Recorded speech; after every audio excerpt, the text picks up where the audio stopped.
Throughout the Gospels, we constantly find Jesus in opposition with the Pharisees. And the Pharisees are nervous. They're nervous because Jesus is disrupting their whole way of leading their religious life. And today, it seems almost like that they are trying to be nice to Jesus for once. They're telling him to leave. But that would be a charitable reading of this gospel, because more than likely, they want him to leave because of his disruption, because he is doing something that is forcing them to change. Change is a very difficult thing. Change is difficult because it requires us to look within our hearts to see where we need God's mercy and love. And when we see that need, we're able to look at our lives and say, God, I do need you.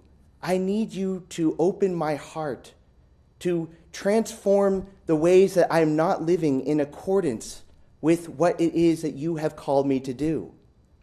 Jesus himself knew what his mission was. His mission, although difficult, was to go to Jerusalem, to share the good news of the kingdom.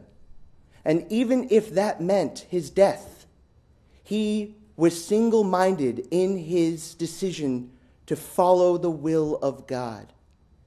And we too are given many graces in order to do that. Most specifically, through our baptism. In our baptism, we're given the vocation to be children of God, to be his adopted sons and daughters. And as his adopted sons and daughters, we're able to live out in joy what it is we're called to do, whatever that might be. For some of us, like the brothers here, we're called to evangelizing in the spirit of St. Francis.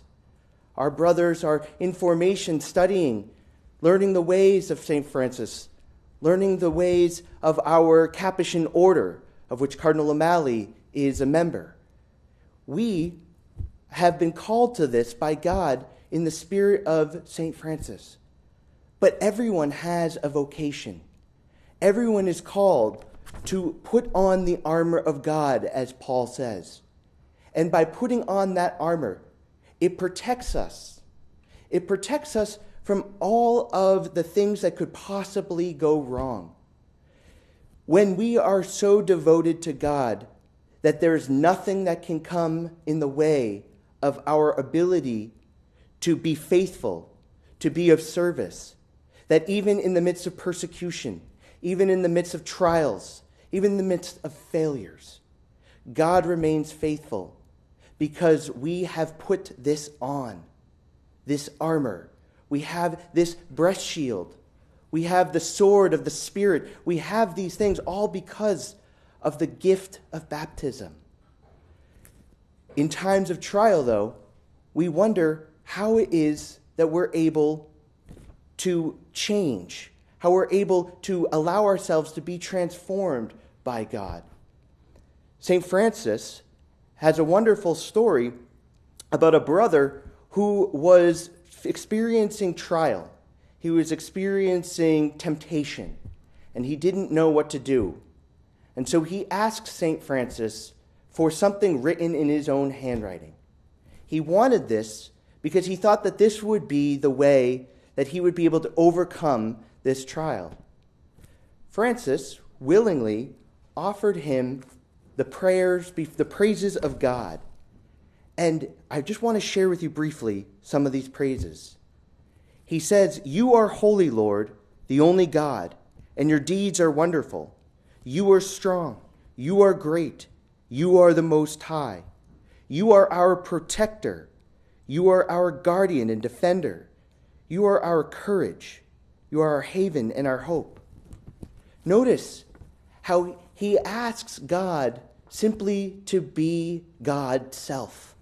He asks nothing more than praising God because he knows that the praises of God are what get us through those difficult times. And so when we have that single-minded mission, that the gospel is the most important thing that we are called to proclaim and to give, then it is by God's grace alone that we're able to do this. And when we recognize that it is through the praises of God that our lives become those very praises, we become the way that God is glorified simply by adhering to our call. Although there are many times where we would like to turn away from that, God remains faithful. And we have all of these resources, all of these things, the sacraments, the gift of community, in order to help us so that we might always strive for holiness here and now, to participate in the life to come, heaven, where God so longs to be with us forever. Amen.